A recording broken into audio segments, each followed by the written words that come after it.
right, so today we're going to be explaining your homework assignment, which is going to combine everything you've been learning about colored pencil the past few days.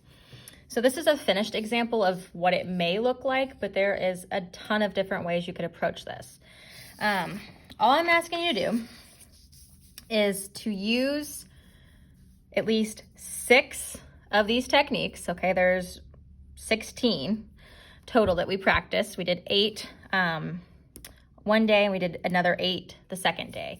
So you're going to just be using these to fill up a drawing of some kind that you want to design.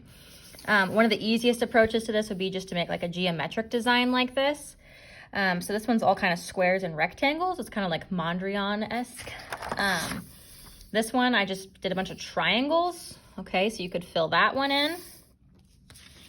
This one is just kind of lines, okay, and spaces.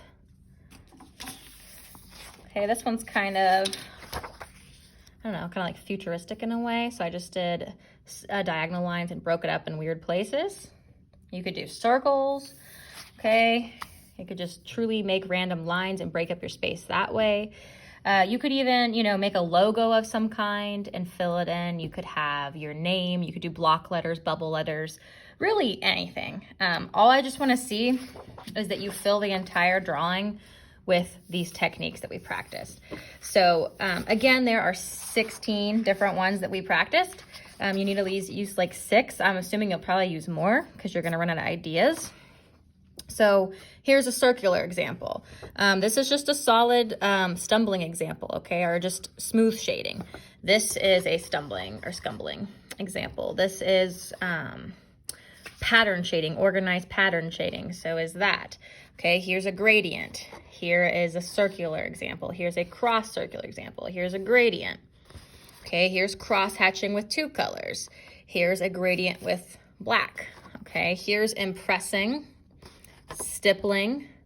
Okay, here's a highlight where it kind of comes in from all angles and gets lighter.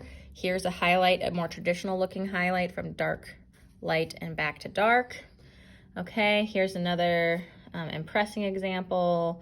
Here's just some color layering, cross-hatching layering. So hopefully you can see that you're gonna end up using a lot of these different ones to fill in your sheet. And so while you're doing it, I would make sure to keep sure to have your examples ready so you can just reference one really quick if you need to see it. So that's your homework. Have fun.